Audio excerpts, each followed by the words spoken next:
Et nous passons à présent à notre chronique politique du mardi avec Wilfried Richy. Il est aujourd'hui question de l'élection à la présidence du mouvement Nous Citoyens, mouvement qui s'est réuni à Versailles en fin de semaine dernière. Campagne présidentielle de 2012, on se souvient du fameux Moi Président lancé par François Hollande lors du débat télévisé du second tour face à Nicolas Sarkozy. Quelques mois plus tard, naissait en réaction à cette longue tirade Nous Citoyens, un mouvement politique lancé par l'entrepreneur Denis Père avec pour ambition de voir la société civile s'engager pour réformer la France.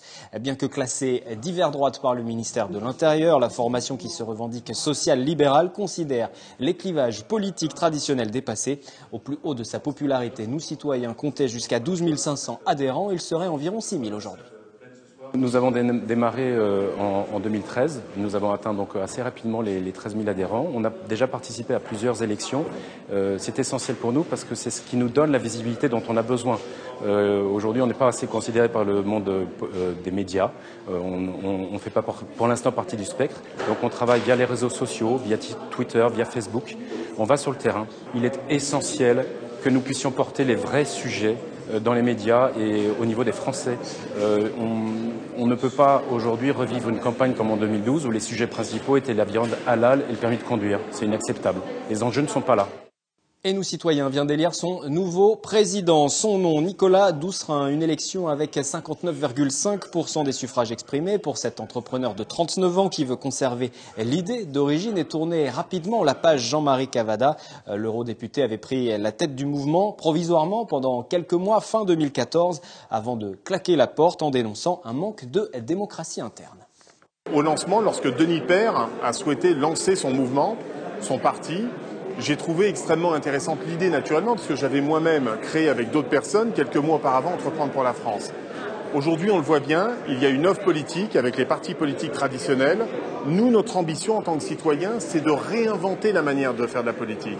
Et comme Nous Citoyens a réussi à percer, grâce notamment à Denis Père, il me semblait naturel de rejoindre Nous Citoyens, de demander à nos adhérents de rejoindre pour ne faire plus qu'un, pour qu'on soit plus fort, pour préparer les prochaines échéances. Nicolas Doucerin qui ajoute qu'il veut promouvoir les jeunes au sein du mouvement pour les placer au cœur de l'action et de la décision. Pour moi, la vocation d'un mouvement comme Nous Citoyens, c'est d'être représentatif de la société française. C'est ce que je vais défendre d'ailleurs au travers de mon programme. C'est bien de s'appeler Nous Citoyens, c'est mieux de l'incarner en ayant des citoyens de toute sensibilité, de sensibilité de gauche comme de sensibilité de droite, issus de tous nos territoires, de toutes nos régions.